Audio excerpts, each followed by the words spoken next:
Hi, it's Steve. Today we'd like to show you how to change the idler assembly on your dryer, and it's a really easy job. All we're going to need is a putty knife, a number 2 square head screwdriver, and maybe a pair of side cutters. Let me show you how we do it. Now before we begin this repair, the first thing we'll need to do is to disconnect power to the dryer. So unplug it or locate the electrical panel and turn off the appropriate breaker or remove the appropriate fuses. Now to release the main top from the cabinet, we need to locate the little spring clips at the front, and we'll take our putty knife, we'll slide it into that gap, just locate those, push back on them. You may wish to pull forward on that top at the same time until you release it. The same thing on the opposite side. And you can lift that top up. We suggest it's easier just to disconnect the ground wire here at the back and then lift that top off of the hinges and set it aside. Now next we'll have to remove the front, and to do so we will need to disconnect some wire harnesses. They're typically held in place with a little wire tie attached to the cabinet. So we may wish to cut that wire tie first and discard it. And disconnect the wire harnesses.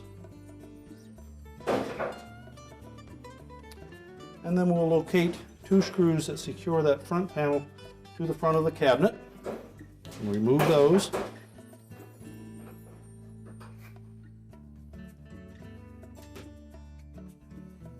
Then we can pull that front panel forward. There'll be a little bit of resistance because there are 2 spring clips that fit into the front lip on that cabinet. Once that comes free, we can tilt it forward and lift it off of the 2 clips at the bottom, and then we can set that aside. Next we'll need to release the belt from the idler pulley.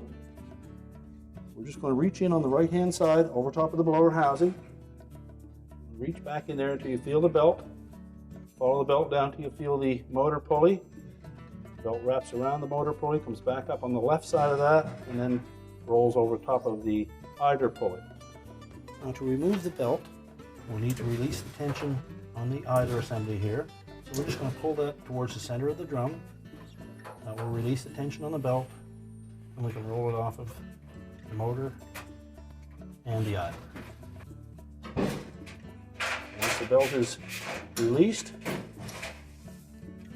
you can then take the drum and the belt out of the dryer. Now next, on this model, we'll need to remove this little clip at the front that supports that drum. So remove the screw, take that little bracket out, and just set it aside for now. And then using the belt, we're going to lift that drum off the rear bearing. Use caution in the opening on this drum. Sometimes that metal is quite sharp, so be careful with that.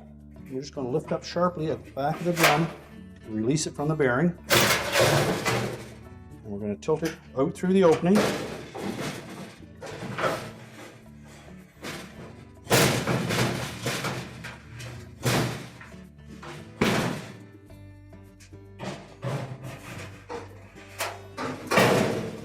And then we'll set that drum and the belt aside. Now with the drum out of the way, we now have access to the idler pulley so that we can remove that and replace it. Now with the drum out of the way, we're next going to take that idler assembly.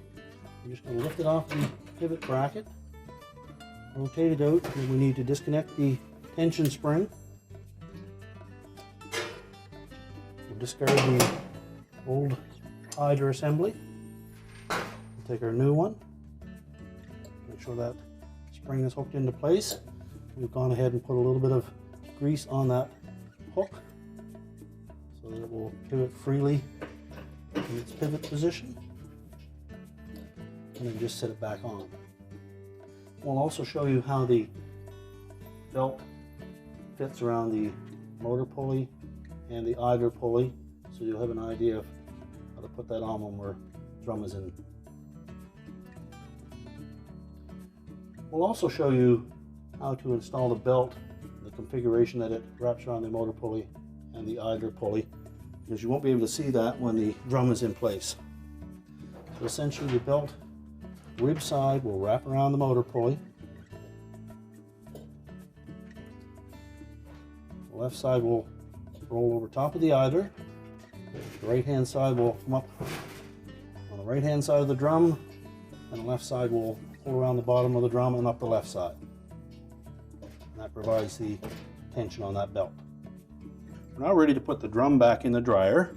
So we're going to use the belt to support the weight of it. Just wrap that around the drum, keeping the rib side of the belt against the drum. And we're going to lift it in through the opening. And what we need to do is finish this ball portion of the rear bearing into the saddle portion mounted to the cabinet.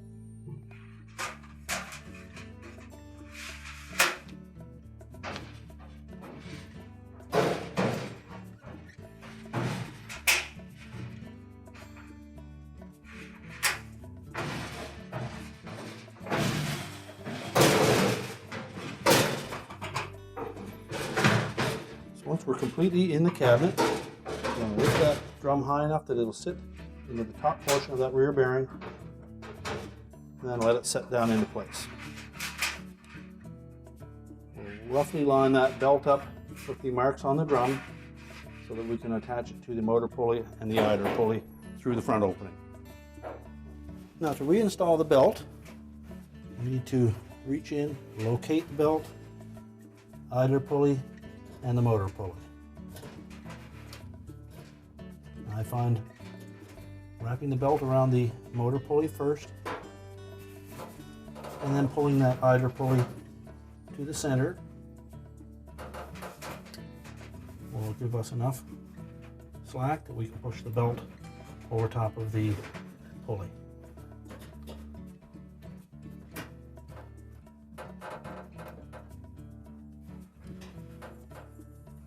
Make sure the groove side of the belt fits into the motor pulley and the flat side sits on the idler. And you should see the blower wheel turning.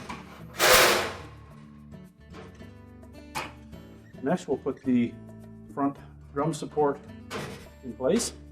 And the curved side will face towards the drum, fit it up into that cross piece, and install the retaining screw. And that basically just keeps the drum from falling forward during service. When it's in use, the drum will be lifted up away from it.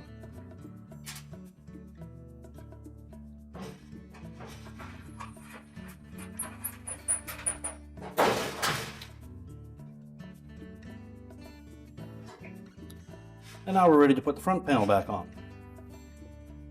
Now when installing the front panel, we want to make sure that we engage these two little slots on the bottom of the front panel with the two hooks that are located on the bottom of the cabinet. So we begin by lining those up and make sure that that front panel sits completely down over those. Next, we're just going to tilt that panel into the dryer. We'll make sure that we pull our harness through the opening, and we'll also need to lift up on the drum to allow that felt seals to fit into the opening.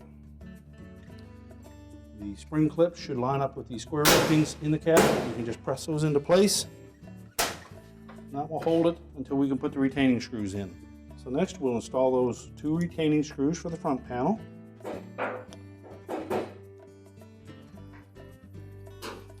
And tighten those securely so we don't get any rattles. Now next we'll need to reconnect the wire harnesses. Make sure they're fully inserted and that the locking tabs engage. And then we'll reinstall a wire tie to hold that harness away from the drum.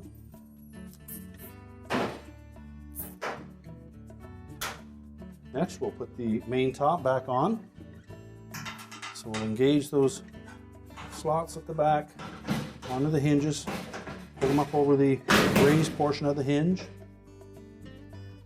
reattach the grounding wire, then we're going to lower that main top down, and then we need to engage the spring clips at the front. We'll pull slightly forward on that while pressing down. And once we have that properly attached, we can then reconnect the power, and our repair is complete.